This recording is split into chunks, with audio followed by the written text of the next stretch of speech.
Earlier today, I gave a practice homily for my preaching class. And if there is anything I learned from my preaching class, it is that I am a recovering perfectionist and that I still have a ways to go when it comes to preaching. I'm a Catholic seminary named Kyle, and I am becoming a deacon, and I'll have to start preaching for real in 12 days.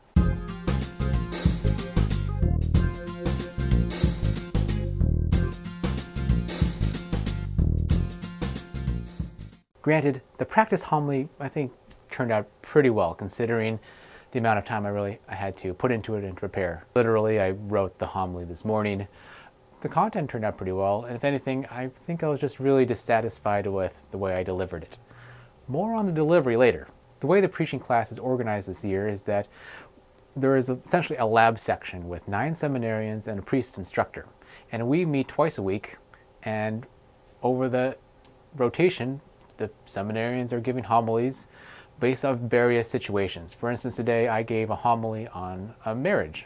There are at least 3 things that make preaching class a particular challenge. One is just the requirements that are put on us for the homily, what the instructor expects of us. Hold on. There are 7 characteristics that we are supposed to incorporate in our preaching. It has to be experiential, it has to be biblical, it has to be Christocentric, it has to be ecclesial, meaning it has to incorporate or relate to the church. It has to be liturgical. It mentions or is grounded in the worship and the ceremony that's going on. It has to be personal. There has to be some kind of connection there. And it has to be brief. In other words, all these 6 other characteristics has to be neatly and coherently packed up within a homily that's about 5 to 7 minutes. Otherwise, you lose them and people fall asleep and are checking their watches. So there's that challenge, just on the technical side. Also, it's a practicum class.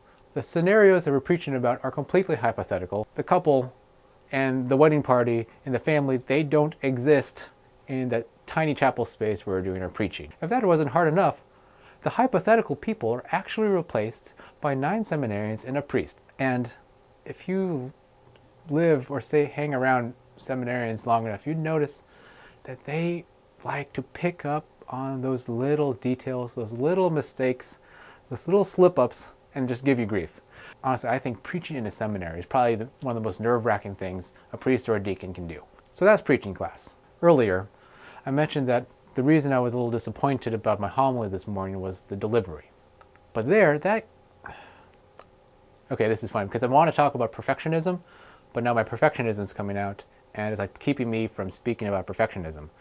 So like what I'm trying to say is that the process of preparing homily and giving it, delivering it, there are a lot of spaces for my own perfectionism to creep up and grab me and pull me down.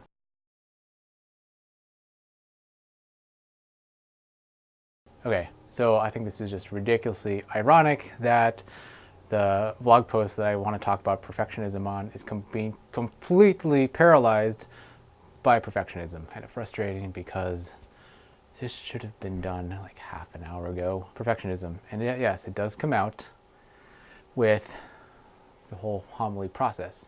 And yes, in this process as well of trying to make these video blogs, which is kind of ridiculous because,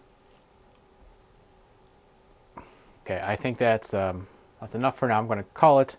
There's a big mass this evening that I have to serve for, so I have to get ready for that, and I should probably try to edit this and actually put this up before midnight because I've been having that issue for the past few episodes. And in the meantime, I'm just going to embrace the jump cuts because jump cuts apparently are the convention of this whole video blog thing, and I'm just going to go for it and try to fix things in post because this whole recording session has been a complete fail. And to think that I'm being called to preach to the people of God.